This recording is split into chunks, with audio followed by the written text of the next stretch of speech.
what's up? Earlier this year when I was in Japan, I had the best tasting pork chop of my life. It was insanely crispy and luscious and completely different from any other pork chop I had ever had. So of course, when I got home, I instantly started searching how to recreate it. And pretty quickly, it became clear that the internet was missing out on an essential detail that I think defines the experience of this chop. So today, I'm gonna show you what that is, plus a few weird but essential techniques to recreate the experience I had in Tokyo at home.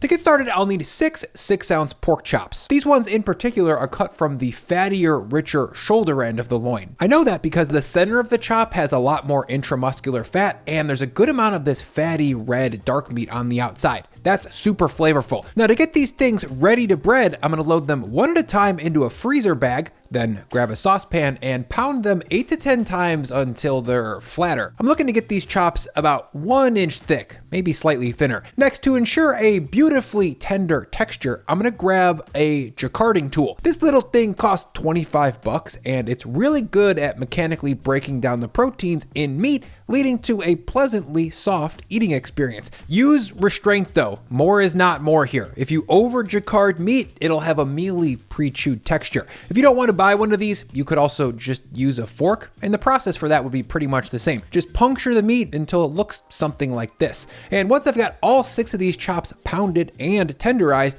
I'm gonna hit them on both sides with a small pinch of salt. This gives the chops a little dry brine that's going to enable maximum juiciness later on. The salt helps them hold on to their water. From here, I'll load these chops into the fridge and let the salt do its thing for 10 to 15 minutes while I sort out another key component of this dish, the tonkatsu sauce. To make that into a high-sided container, I'll combine 30 grams of worch, 10 grams of soy sauce, 10 grams of sesame oil, 50 grams of oyster sauce, 50 grams of molasses, 25 grams of Dijon mustard, 1 gram of onion powder, 1 gram of garlic powder, 10 grams of fresh ginger that I'll grate on my microplane, and then finally, the 6th mother sauce, ketchup, 125 grams of it. Next, I'll drop in my immersion blender, spin everything to combine, and then I'll give it a taste.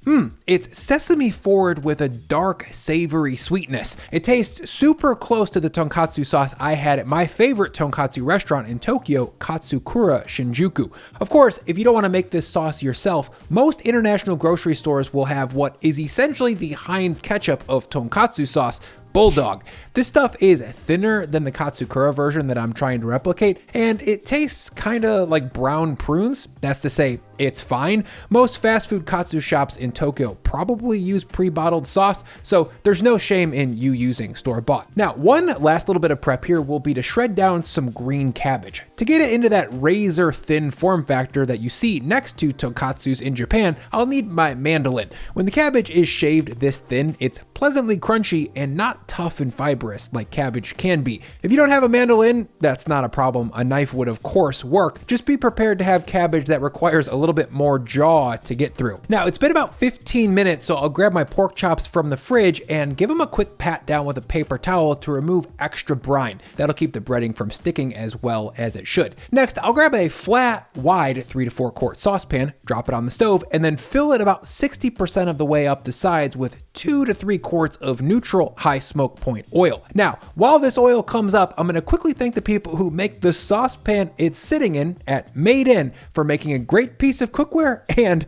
for sponsoring this video. If you haven't heard of them, Made In designs pro quality products for the home cook. And as a former pro chef, I've been using Made In products in my home kitchen for well over a year now, and based on the quality and durability, it's easy to see why their kitchenware is used in multiple 3 Michelin star restaurants. One of my favorite product lines that Made In makes is their stainless clad pans. You've seen me using them in this video and pretty much all of my videos over the last year. The premium 5-ply stainless steel that they use is on the top and sides of the pans, and in my opinion, that's what sets them apart. These 5 layers allow for excellent heat retention, even heating, and very, very good heat control. Truly pro level. And all of these stainless clad pieces can go from the stove to the oven up to 800 F. And that rolled rim allows you to pour liquids and sauces right out of the pan without dribbling it everywhere and making a mess. So to start using Made In's stainless collection or any of their other quality cookware, shop using the link down in my description below and you'll save a few bucks on your next order. Now, let's set up the breading station. The first stage is going to be cornstarch. In the past, I've mainly used wheat flour for this, but I find that the extremely fine particle size of cornstarch does a much better job of holding the larger flaky pieces of breadcrumbs to the meat. Step 2 is egg wash. To cover 6 chops, I'll need to crack 3 eggs, then add in 1 tablespoon of neutral oil. This will thin the coating a little bit and help prevent a thick layer of scrambled eggs from developing under the crumbs. Lastly, I'll need 350 grams of Japanese panko breadcrumbs. This is the detail that most recipes miss. In terms of particle size, Japanese panko is much larger and has this longer shard-like shape. In contrast, standard issue panko available at the grocery store is much smaller and almost powdery. The textural difference between these two pankos can't be overstated. Plain panko just won't deliver that ethereal glassy crunch that makes Japanese tonkatsu so special. Luckily, the Japanese panko is cheap and pretty accessible on the internet. Link below. Or if you have an international grocery store in your town, that's a good option. Now, before using these crumbs, I like to sift them through a fine mesh strainer to remove any of that dusty stuff that might be left in the box. These get crushed during transit or packing, and I don't want any powdery stuff in my breading. And once I've got 350 grams of only shards, it's time to do one last very crucial step for nailing this breading.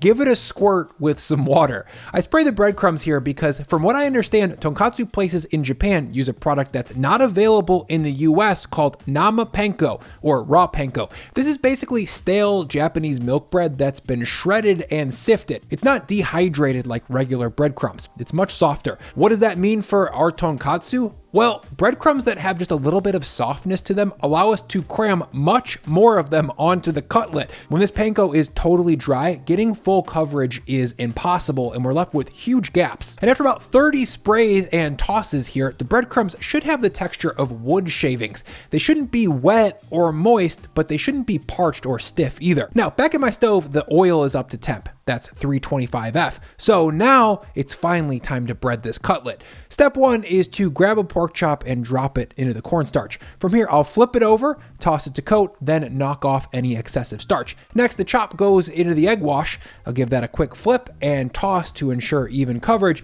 Then I'll lift it up, drain off the egg, and then drop it into the makeshift raw panko that we just made. From here, I'll load the top side with as much of that panko as possible and carefully press it down to make sure it sticks. Next, I'll flip it over and do the same. Crumbs on top and a gentle press to get as much adhered as possible. Now at this point, there is quite a bit of craggy panko stuck to the pork, but believe me, it's not at a Tokyo level yet. So to get a little bit more panko stuck without re-dipping it in the eggs, I'm gonna spray both sides a couple times with a little bit more water, then drop it back into the crumbs. This little bit of moisture is gonna grip another 25% of panko. Now, once it's breaded, I'm gonna carefully lower it into my 325F oil and drop it away from my body. So if there's a splash, it happens on the other side of the pot and not on my feet. These feet, hashtag free feet pics. You guys are welcome. And after about 90 seconds of cook time, I'll come back and flip this cutlet over so that it can fry evenly. For some reason, the top side fries nicer than the bottom, so inversion is required. And I'll mention, I'm only cooking one piece at a time here because these need a lot of room to float around so that the craggy breading doesn't get fussed with and knocked off. And after about 3 minutes, this chop should be right around 135F and the crumbs should be nicely golden brown. So I'm gonna move this over to a wire rack and drain it off. For your reference, here's a cutlet that I made with regular panko. It's still good tasting food, no doubt, but it's not porn enough. This Japanese panko version, like so many other Japanese things, is taken to a level that we in the West could have never dreamed possible. Now, to preserve the crunchiness here, I'm gonna rest this chop propped up on its side. If you left it sitting flat, the juicy pork would sog through the bottom. And after a brief rest here, I'm gonna plate it up by slicing it up and serving it next to our crunchy shaved cabbage. From there, I'll slather the top with some of that sesame forward tonkatsu sauce that we made earlier. And there we go, a juicy, fatty pork chop with perfectly stuck on glassy panko and a sweet, savory sauce that has a little kick thanks to that Dijon mustard. If you want to see some more Japanese inspired recipes based on food that I ate in Tokyo, then please check out this video for takoyaki. It's one of Japan's most comforting foods and I think you're gonna love it. I'll see you there.